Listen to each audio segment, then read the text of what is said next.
ఈ స్వభావం గుర్తుపెట్టుకోండి. పరిశీలి స్వభావం ఏంటి? తానే నీతిమంతుడు అనుకుంటాడు, తను నమ్ముకుంటాడు, ఇతరులను తృణీకరిస్తూ ఉంటాడు. అర్థమైనా? ఇలాంటి స్వభావం ఎవరిదంటే పరిశీలి. అది యేసు ప్రభు ఈ ఉపమానం చెప్తా వచ్చినాడు. చాలా మంది చాలాసార్లు మనం అనుకుంటా ఉంటామంటే మనమే నీతిమంతులు. ఎవరు కూడా చెప్పండి, గట్టి చెప్పాలి. ఎవరుకున్నా మనల్ని రెండవదిగా మనమే నమ్ముకుంటాం. దేవుని నమ్ముకో, మనమే నమ్ముకుంటాం. మూడవది చాలా ప్రాముఖ్యత ఏంటంటే ఇతరులను తృణీకరిస్తూ ఉంటాం, ఇతరులను తక్కువ చూస్తూ ఉంటాం. ఇలాంటిది ఏమన్నా మన జీవితంలో ఉన్నదేమో మనం పరీక్షించుకోవాలి. పరీక్షించుకొని అలాగ చేసి ఆ రుచిని తిని ఆ పాత్ర అనేది యోబు ఆయన అన్నాడు. ఏమన్నాడంటే నేను నీతిమంతులను, దేవుడు నా పట్ల న్యాయము తప్పాడు అంటాడు. చూడండి యోబు 34:5 వచనం. నేను నీతిమంతుడను, అనేక సార్లు మనం కూడా ఇట్లా అనుకుంటా ఉంటాం. అందరూ చదవండి గట్టిగా, చదవండి.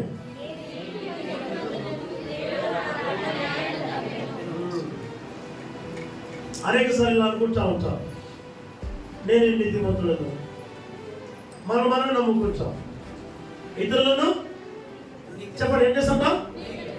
ఆ స్వభావం ఉంటే ఈ కొత్త సంవత్సరంలో దాన్ని కూర్చండి, పాత పెట్టండి. అవునా? యోబు కూడా అనుకుంటా ఉన్నాడు, నేను నీతిమంతుడను, దేవుడు నా పట్ల న్యాయము తప్పాడు. కానీ దేవుని వాక్యంలో చూడండి, యోబు 34:10 చదవండి. విజ్ఞానం గల మనుషులారా నా మాట ఆలకించుడి. అందరూ పలకండి, దేవుడు అన్యాయము చేయుట అసంభవం. పలకండి, విజ్ఞానం గల మనుషులారా నా మాట ఆలకించుడి. దేవుడు అన్యాయము చేయుట అసంభవం. చేయకండి, నిజం చెప్పండి. నిజంగా దేవుడు న్యాయవంతుడు. చేయకండి, నిజంగా. Very good. ఎంతమంది దేవుణ్ణి తిట్టినారు? అట్లే చెప్ప, అట్లే సంతోషం అంతే. ఎన్నోసార్లు దేవుని విషయంలో మనం ఏం చెప్పినట్టు తెలుసునా? దేవుడు అన్యాయస్తుడు. నా కుటుంబానికి చాలా ద్రోహం చేసినాడయ్యా. నిన్న మొన్ననే బెంగళూరు నుంచి వస్తా ఉంటే నేను తెచ్చింది ఆ సేవకునికి లేక ఒక పాప ఉంది. బాగుందండి. ఆ పాప ఉండడమే హార్ట్ పేషెంట్ అంట. పాపం చాలా ఖర్చు పెట్టినాడు. సంఘంలో ఉన్న వాళ్ళు కూడా చాలా హెల్ప్ చేసినారు, ఖర్చు పెట్టినారు. నిన్న 31వ తేదీ ఉదయం ఏమైపోయింది? ప్రభువులోకి వెళ్ళిపోయింది. చనిపోయింది, బాబు చనిపోయింది. ఇద్దరు భార్యాభర్తలు ప్రభువు శుద్ధించినారు. ఇద్దరు భార్యాభర్తలు ఏం చేశారు? ఈ జీవిత యాత్రలో ఏమి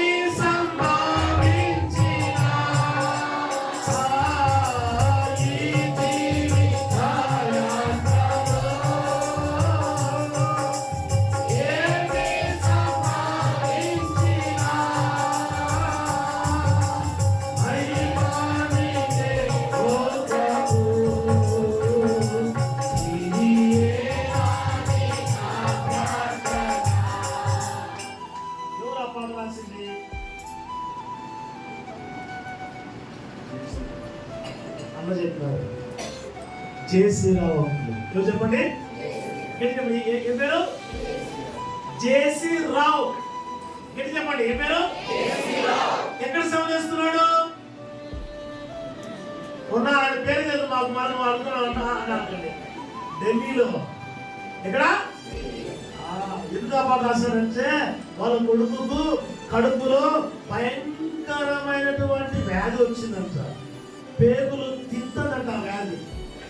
అలాంటి వ్యాధి వస్తే వాళ్ళ కొడుకు చచ్చిపోతారని చెప్పేసి గట్టిగా కేకలు వేస్తా ఉంటే హాస్పిటల్లో ఆ పిల్లోని సావు నేను చూడలేను అనుకొని, అర్థమైందా, ఈ పిల్లోని నువ్వు తీసుకో ప్రభువా అని అనుకున్నాడంట.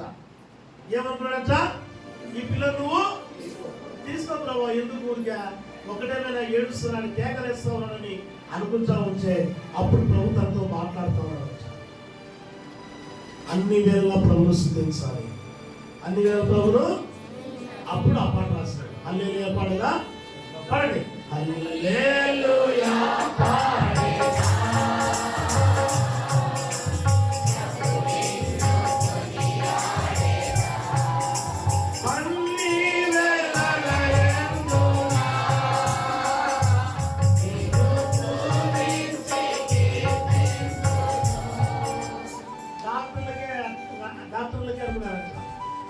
నిజంగా ఈ పిల్లడు బతికాడంటే నువ్వు నమ్మిన దేవుడు గొప్ప దేవుడు. నువ్వు నమ్మిన దేవుడు నువ్వు నమ్మిన దేవుడు. అదే మాట డాక్టర్ కూడా నాకు చెప్పింది. పిల్లలు పుట్టారని చెప్పింది కదా. పాప పుట్టిన తర్వాత మేడం పాప పుట్టిన తీసుకొని పోతానే ఆమె చెప్పింది, నువ్వు నమ్మిన దేవుడు గొప్ప దేవుడు, నువ్వు నమ్మిన దేవుడు. అది అర్థమైందా? దేవుడు అన్యాయం చేసినాడు, దేవుడు ద్రోహం చేసినాడు. ఏంటి దేవుడు? ఈ దేవుడు ఏమంటా? ఏంటి దేవుడు? దేవుడు ఎప్పుడు చూసినా కూడా మా కుటుంబానికి ఈ కష్టాలు, ఈ ఇబ్బందులు. ఎంతమంది లేరు, వాళ్ళకంటే రావచ్చు కదా, మాకెందుకు ఇది? లూకా సువార్త 23వ అధ్యాయం 39. వేలాడవేయబడిన ఆ నేరస్తుల్లో ఒకడైన దూషించు, నీవు క్రీస్తు కదా, నిన్ను నువ్వు రక్షించుకొనుము. చాలన్నా. యేసు ప్రభు శిలువ వేసినప్పుడు కుడివైపున ఒకడు, చెప్పండి, కుడివైపున ఒకడు, ఈ ఎడవైపున వాడు ఏమంటున్నాడు? నువ్వు క్రీస్తు కదా, నిన్ను రక్షించుకో, మమ్మల్ని రక్షించు అంటానే. చదువునా నెక్స్ట్. అయితే గద్దించి ఉన్నావు కాబట్టి దేవునికి భయపడవా? రాసుకోండి. మనకైతే ఇది గట్టిగా, మనకైతే ఇది అంటే అర్థం ఏంటి? దేవుడు అన్యాయస్తుడు కాదు. అందరూ చెప్పండి. ఎప్పుడు గుర్తుపెట్టుకోండి, దేవుడు మోసం చేయడు, అన్యాయం చేసేవాడు కాదు. అర్థమైందా? ముగిస్తున్నాను సాక్ష్యంతో. ఒకరోజు నేను బాగినాడు, ఒకరోజు పండుకొని మంచం మీద ఇంత వాక్యం చెప్పేవాడిని, ఇన్ని పాటలు పాడేవాడిని, అర్థమైందా, ఇంత చేసేవాడిని. ఒకరోజు ఏమనుకున్నానంటే మంచం మీద పట్టుకొని ఆత్మహత్య చేసుకున్నా అనుకున్నా. ఏమనుకున్నా? గట్టి చెప్పండి, ఏమనుకున్నా? సూసైడ్. ఏమంటారు? చచ్చిపోదాం అనుకున్నా. ఎందుకు తెలుసా? అట్లా భార్యకు చెప్పుకోలేము, ఇట్లా అమ్మకు చెప్పుకోలేము. ఏమని? అమ్మేమో ఇంకెప్పుడు పిల్లలు కొడతారా, వెళ్ళంగానికి పోరా. ఏం చెప్పింది? వెళ్ళంగానికి పోయి 5 రూపాయల పిల్ల కట్టుకోరా అనేది. ఏమనేది? 5 రూపాయల పిల్లలు కొడతారా? ఆ 5 రూపాయల పిల్ల కడదామని పోయి కడతా ఉంటాయి, కింద పడిపోయా. మా అమ్మ అంటుంది, నాకు తెలుసురా నీకు నమ్మకం లేదు మరియమ్మ మీద. ఎవరి మీద? ఎవరి మీద? నీకు నమ్మకం లేదా మరియమ్మ మీద అంటుంది. పోరా, మరియమ్మ పోయి అంత పోయి వదిలేసి రాపోరా. ఇవన్నీ కాదు. నీ కొరకు రక్తం కాల్చిన వాడు, నీ కొరకు మరణించిన వాడు, నీ కొరకు చనిపోయి సమాధి చేయడం తిరిగిన వాడు ఎవరు చెప్పండి? గట్టి చెప్పండి, ఎవరు? నేనేం మరియమ్మనేం దూషించలే, అర్థమైందా? కానీ దేవుడు ఆమెను వాడుకున్నాడు, ఆమె కన్యక, ఆమె గర్భంలో జన్మించినాడు. వాస్తవమే, సంతోషమే. కానీ ప్రభువును స్తుతించాలి, ప్రభువును ఆరాధించాలి. అర్థమైందమ్మా? అట్లా మా అమ్మ ఇట్లా మళ్ళా ఇంట్లో భార్య పొడిచి పెట్టే వద్దురా, ఈరోజు చచ్చిపోతే తీర్మానం చేసుకొని మంచి మీద పడుకొని అనుకున్నా, ఈరోజు చచ్చిపోతే బాగుంటుంది అనుకున్నా. అప్పుడే ఒకటి ఫోన్ చేశాడు, మనవాడికి ఫోన్ చేశాడు. ఆయన పేరు మార్క్. ఏం పేరు? ఏం పేరు? ఎవరైనా ఉన్నారా? ఉంటే క్షమించండి, బయటనేమో. ఫోన్ చేసి ఆయన అంటున్నాడు, యేసు కుమార్ మనకి ఎప్పుడు పిల్లలు పుడతారంటున్నాడు. నేనే చెప్తాంటే మనం నాకు ఫోన్ చేసి పిల్లలు పుడతారంటావా? ఆయన పిల్లలు లేరు. నేనన్నా అబ్రహాముకి ఇచ్చిన దేవుడు మనకు కూడా ఇస్తానులేయా. ఎవరు అబ్రహాముకి దేవుడు మనకి ఇస్తే ఆయన అన్నాడు, అబ్రహాం అంటే ఆ దినాలలో బాగా బలంగా ఉన్నాడు, ఆ బాగా బలంగా ఉండి చాలా ఏళ్ళు బతికినాడు, మనం బతుకుతామా? మన ముస్లింలు పిల్లలు ఇచ్చి మనం చేసుకోవాలన్నాడు. అర్థమైందమ్మా? ఏం చెప్పాలా? ఏం చెప్పలేము. మళ్ళా ఇంకొకటి ఫోన్ చేశాడు. అప్పుడే వెంటనే ఒక మాట అన్నాడు. ఏమన్నాడంటే, చేసుకున్న వాడు మామ కొడుకు, అత్త కొడుకు, మేనత్త కొడుకు, నీకు దేవుడి మీద కోపం లేదా? దేవుడిని ఎప్పుడు దూషించలేదా? నీ జీవితంలో దేవుడు నీకు ఇంత అన్యాయం చేసినాడే, ఒక్క రోజన్నా నువ్వు దేవుడు దూషించలేదా అని అన్నాడు. ఏం చెప్పాలా? ఏం చెప్పాలి అర్థం కాక ఒక నిమిషం ఉందని చెప్పేసి ఆ క్యాలెండర్ లో వాక్యం చూస్తే ఇది ఉంది. లూకా సువార్త చదవండి 23:41 అన్న చదవండి గట్టిగా. మనకైతే ఇది న్యాయమే, మనము చేసిన వాటికి అది చెప్పాను.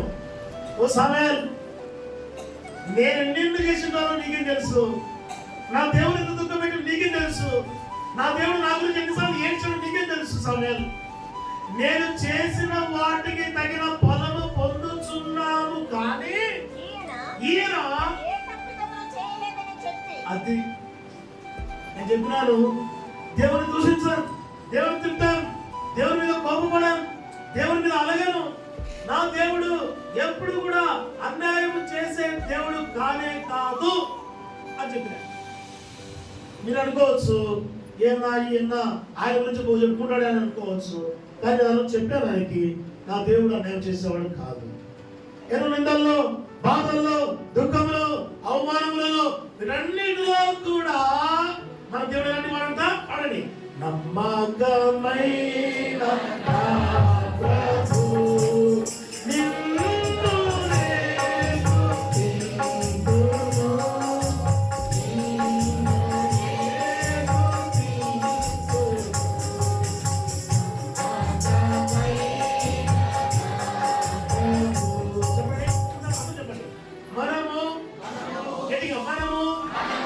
నమ్మదగని వారమైనను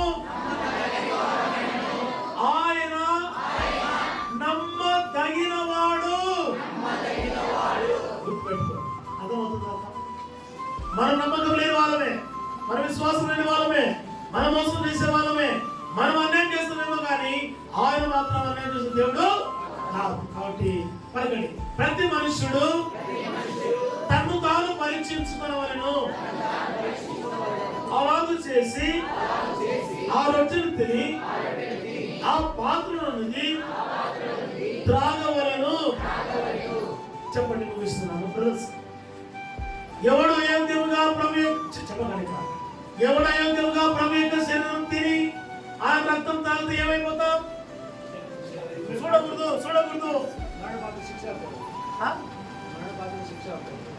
ఓకే, నగడముగా ముందు నిశ్చయముగా. కాబట్టి ఎవడు అయోగ్యముగా ప్రభు యొక్క శరీరం తినను లేక ఆయన పాత్రను త్రాగును వాడు అపరాధులమైతాం. చెప్పండి, ఏమైతాం? గుర్తుపెట్టుకోండి. ఫస్ట్ ఏమైతాం? చదవండి 27వ వచనం తొందరగా. కాబట్టి ఎవడు అయోగ్యముగా ప్రభు యొక్క రొట్టెను తినును లేక ఆయన పాత్రలోని త్రాగును వాడు ప్రభు యొక్క శరీరమును గూర్చి రక్తమును గూర్చి అపరాధియగును. అది గుర్తుపెట్టుకోండి. ఫస్ట్ ఏంటి? 29 చదువు. ప్రభు శరీరమని వివేచింపక. రెండవది ప్రభు శరీరమని. చాలా మందికి ఏదో ఆ ప్రసాదం ఇచ్చినట్టు తింటారు. తినండి, మన తెలుసు నీకే. ఎక్కడైనా చర్చలలో ఇచ్చే మాదిరిగా తీసుకోవడం మేము పిల్లప్పుడు అంతే. పిల్లప్పుడు మేము కూడా చిన్నప్పుడు చర్చికి పోయేది. ఫాదర్ అర్థమైందా? పిల్లప్పుడు తెలియక అది పోయి లైన్ లో పోయేది. ఫాదర్ అది ఆయన పెట్టే. ఏం తెలుసు? ప్రభు శరీరమును ప్రభు శరీరం అంటే తెలుసు, ప్రభు యొక్క రక్తం అంటే చెప్పండి తెలియదు, ఏం తెలుసు.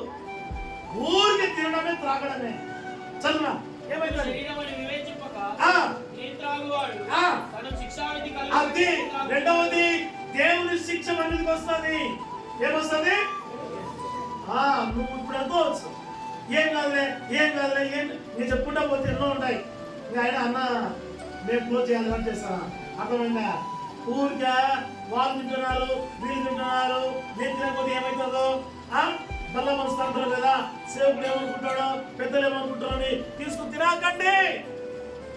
దేవుని శిక్ష వస్తుంది, జాగ్రత్త. ప్రభు శరీరం అని, ప్రభు యొక్క రక్తం అని వివేచింపగా తిని త్రాగువాడు తనకు శిక్షా విధి కలుగుటకే ఇందువలననే. చదువు అనేకులు బలహీనులు రోగులు అది చాలా మంది ఇవన్నీ జరుగుతాయి. లాస్ట్ ఫైనల్ అంటే యోహాను సువార్త 13:27 వాడంటే ఎవరు? వాడంటే ఎవరు? Very good. వాడు ఆ ముక్క పుచ్చుకొనగానే ఇది చాలా డేంజర్. వాడంటే ఎవరు చెప్పండి? ఎవడు? గట్టిగా ఎవరు? ఏం చేసినాడు అంటే అందరూ తింటా ఉంటే వాడు తిన్నాడు, అందరూ ద్రాక్షలు తాగుతా ఉంటే వాడు త్రాగేసినాడు. వాడు ఆ ముక్క పుచ్చుకొనగానే సాధారణ ముక్క చేసినాడు. అయిపోయా. జాగ్రత్తగా ఉండండి. ఏదో ఆశామాసి బల్ల కాదు, ఆశామాసి ద్రాక్షరసం కాదు. ఒకసారి అనుకుంటారు, ఓ సేవకురాలు చేసింది ఇంట్లో అనుకుంటారు, అనేది తెలియదే. అటు ఉండకూడదు. పరీక్షించుకోవాలా.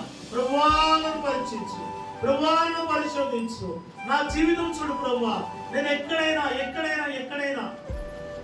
అట్లా పరీక్షించుకోవాలి.